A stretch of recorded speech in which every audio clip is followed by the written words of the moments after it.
This story is based on true events.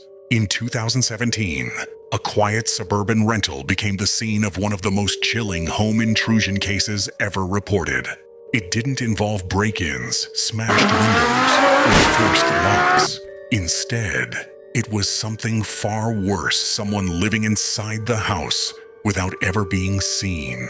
Tonight, we'll walk through the story of Claire, a young woman who thought she was living alone. What investigators uncovered inside her walls would leave neighbors horrified and police baffled to this day. Claire had just ended a long relationship and wanted a fresh start. She found a 2-bedroom rental on Hawthorne Street. It was a little old, with wooden floors and creaky stairs, but the price was unbeatable. Her first nights were quiet, though she couldn't shake the feeling that the house seemed too still. Neighbors described her as friendly but private. She worked late shifts and often came home past midnight. Within weeks, Claire began noticing things out of place. A coffee mug left in the sink that she swore she'd put away. A chair angled differently at the table. And sometimes, late at night, she heard faint noises, footsteps in the attic, or soft breathing outside her bedroom door. She brushed it off. Everyone told her old houses settle. One morning, Claire woke up and froze. On her nightstand beside her phone was a Polaroid photograph. It was of her, taken while she slept. She tore through the house in panic.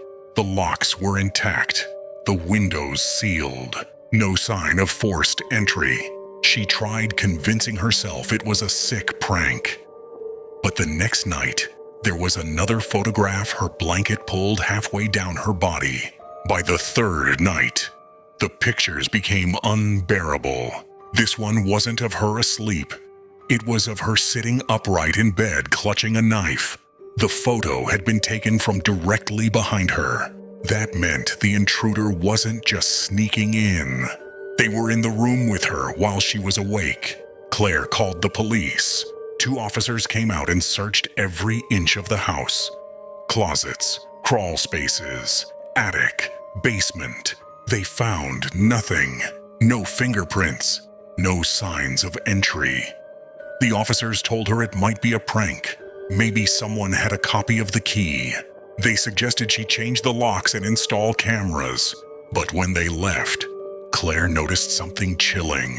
The most recent Polaroid. The one of her holding the knife was missing. Someone had taken it.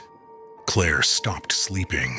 She kept the lights on, the TV playing for background noise. But no matter how hard she tried, exhaustion would take over. Every night at almost the same time, between 3 and 4 a.m., she would hear something. The faint creak of floorboards, the whisper of movement in the dark. One night, she heard it again. The click of a Polaroid camera. She whipped her head toward the door. Nothing.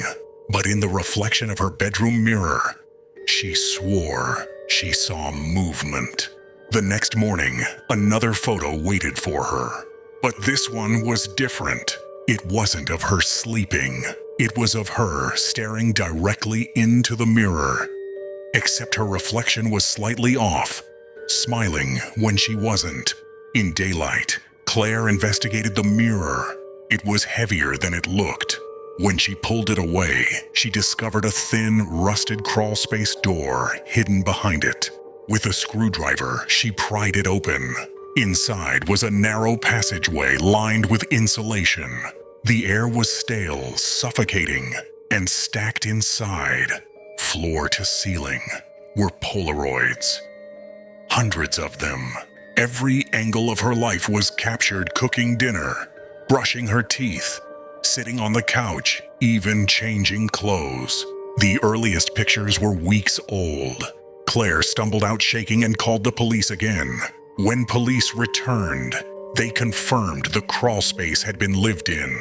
There were food wrappers, water bottles, and bedding crammed inside. Someone had been living behind her walls the entire time. But the strangest part? There were no signs that anyone had left. No footprints leading out, no damage to the crawlspace. And yet the space was empty. The photographs were collected as evidence, but one stack was missing the most recent ones, the ones taken while Claire held the knife. Neighbors recalled odd things in hindsight. They thought they saw flickering light in Claire's window late at night, but assumed it was just her television. One neighbor swore she heard laughter coming from the house around 2 a.m., though Claire was asleep at the time. Claire left the house that day and never came back. Police later returned to conduct a deeper search. They opened the crawl space fully, combed the attic, and even inspected the foundations. No one was ever found. But in the very center of the crawl space floor, investigators discovered a single Polaroid. It wasn't of Claire at all. It was a distorted face, staring directly into the lens, eyes wide, mouth stretched unnaturally, and beneath it, scrawled in uneven handwriting, were two words: "Your turn."